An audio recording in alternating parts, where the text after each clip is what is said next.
Hi, welcome to Dr. Raz, the Baking Chemist. So today's question is a Year 1 organic chemistry question. It's a 12-mark multi-part question with lots of different aspects of chemistry involved. Okay, so let's see what we can do.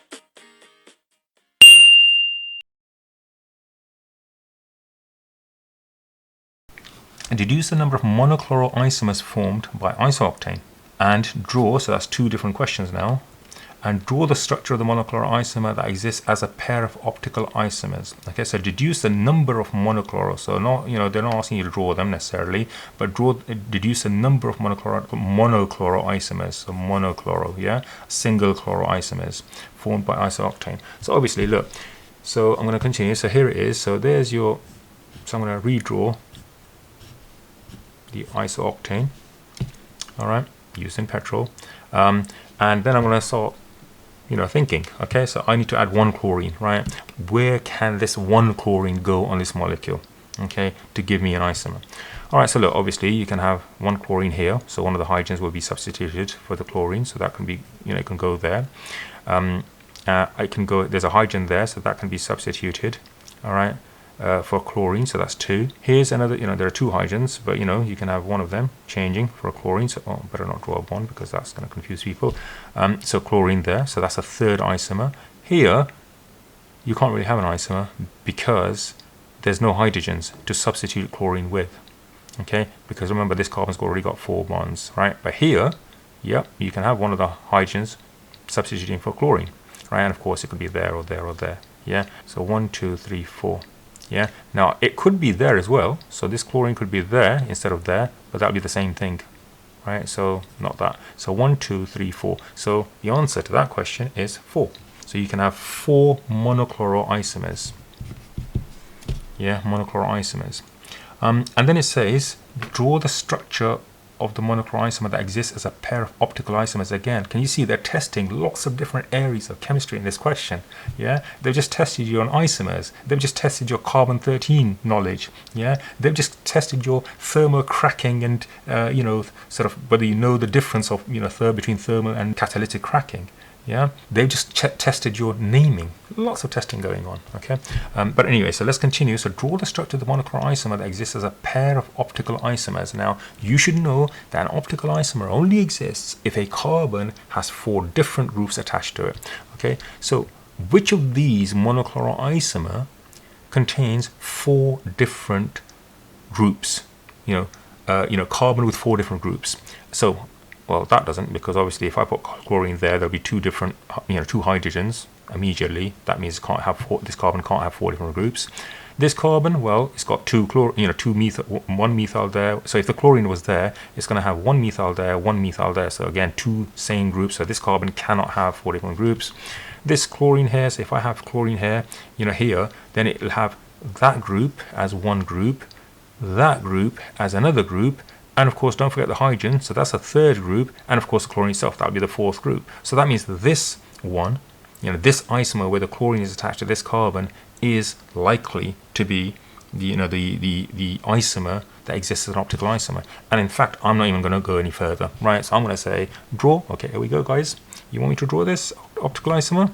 You want me to draw the structure? So draw the structure of the monochloro isomer that exists as a pair of optical isomers. Okay, so there you go. Okay, so that's it.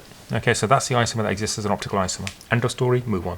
Right, F, an isomer of octane, and that's by the way 2 marks. An isomer of iso octane reacts with chlorine to form only one chloro compound. Draw the skeletal formula of this monochloro compound. Okay, so look, this iso octane, right? It will have isomers. So for example, that methyl group might be bonded to that.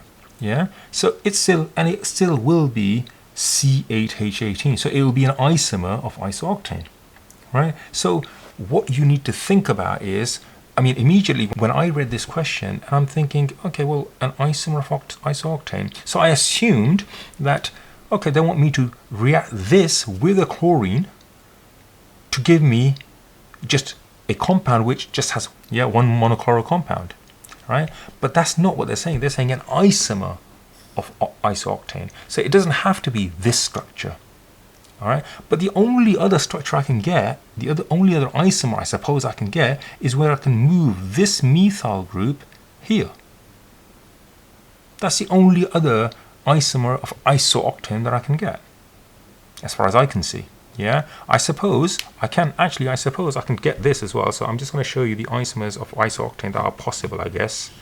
So remember, instead of that methyl, I can have that methyl bonded to that, or I can have that methyl bonded there as well. Now, if I'm reacting chlorine with one of these, now remember here, if I react chlorine with this, I can get chlorine bonding here. This will be a different compound. If a chlorine bonds here, that'll be a different compound. If chlorine bonds here, that'll be a different compound.